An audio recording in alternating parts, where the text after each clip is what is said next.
चलिए तो मैं आपको दिखा रहा हूँ यहाँ पे एक हमारे भाई साहब जो कि एक किताबों जो हर रोज़ हमारी ज़िंदगी को बदल सकती है इसके बारे में यहाँ पे बता रहे हैं। और ये लगभग यहाँ पे काफ़ी दिन से नहीं है, लेकिन आज मैंने देखा है यहाँ पे ये किताबों के बारे में कुछ बता रहे हैं और दिखा रहे हैं।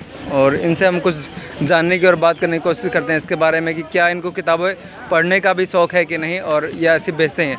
तो नमस्कार, मैं रोहित आपका स्वागत करता हूँ। कैसे हैं आप? सबसे पहले हमारे नटखट न्यूज़ लाइव में आपका स्वागत है। नटखट न्यूज़ लाइव, नटखट के साथ। तो ये किताबें आप सेल्स करते हैं या खुद पढ़ते भी हैं? देखिए, हम लोग किताब बेचने वाले सेल्समैन नहीं हैं। अच्छा, है ना। हम लोग वॉलंटियर्स हैं, कार्यकर्ता हैं जो अपना समय दान करते हैं।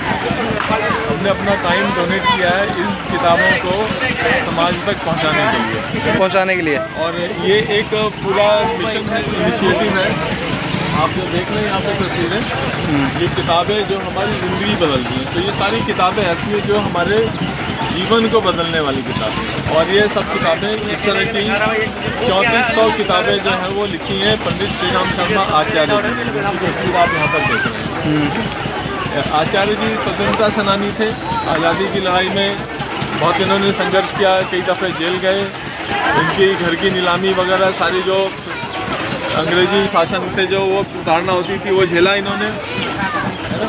और देश जब आज़ाद हुआ तो अधिकतर स्वतंत्रता सेनानी वो कांग्रेस पार्टी में राजनीतिक दल में बन गए। अच्छा। और वो सत्ता के आनंद को लेने लगे जी।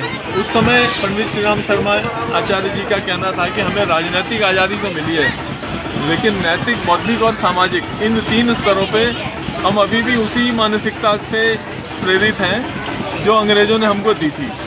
तो हम सही मायने में इन 3 डायमेंशंस में आज़ाद नहीं हुए हैं। तो उस समय इन्होंने, गांधी जी उस समय मार्गदर्शक थे, तो इन्होंने कहा कि अभी हमें राजनीतिक जीवन से अलग होकर के समाज के लिए काम करना है। तो ये सब ज्ञान उन्होंने समाज को दिशा देने के लिए जो क्रिएट किया, छोटी बड़ी इस तरह की 3400 किताबें उन्होंने लिखी हैं। ये सारी उन्हीं की लिखी हुई किताबें? उन्हीं की किताबें लिखी, उन्हीं में से छोटा संकलन लेके आए हैं। और जैसा एक वाक्य उनका था कि हम सुधरेंगे तो देश सुधरेगा, हम बदलेंगे तो युग बदलेगा। तो जो भी लोग उनके टच में आए उन्होंने कहा सबसे पहले आप अपने ऊपर काम करिए।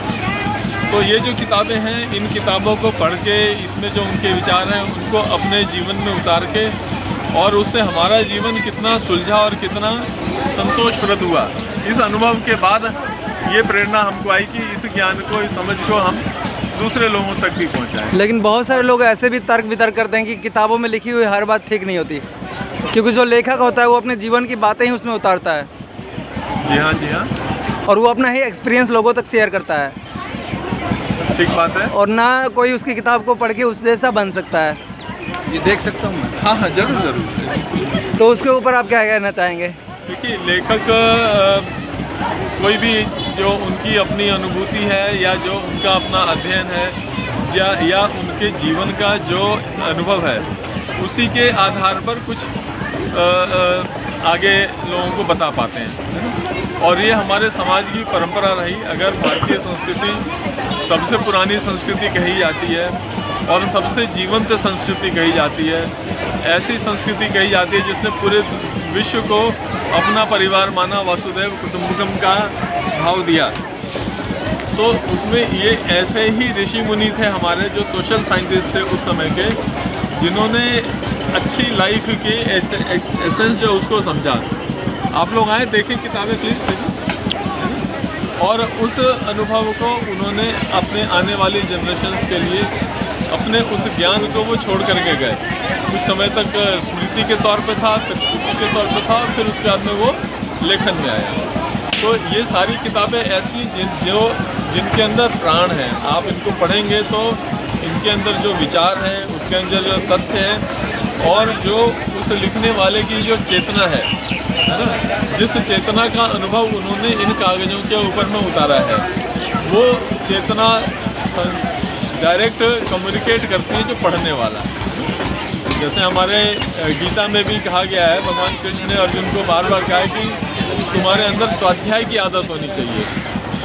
किसी भी कला में, किसी ज्ञान में निपुण हो गए, वो अंत नहीं है उसका, है ना।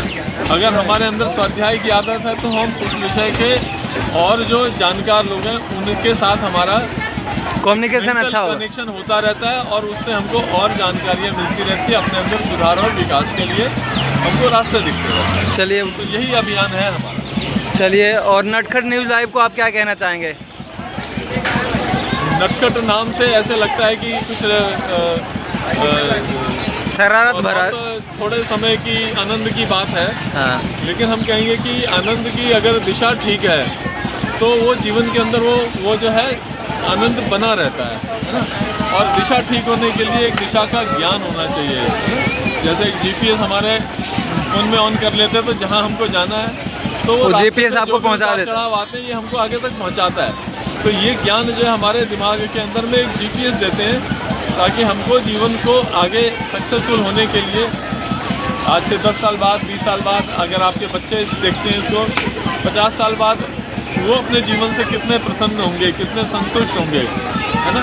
उसके लिए उनके मन में कहीं पे जीपीएस होना चाहिए और ये ऐसा ज्ञान उनको वो जीपीएस प्रदान करता है। तो हमारी शुभकामनाएं आपके सभी दर्शकों के लिए, आपके सब्सक्राइबर्स के लिए। धन्यवाद। चलिए, बहुत बहुत धन्यवाद।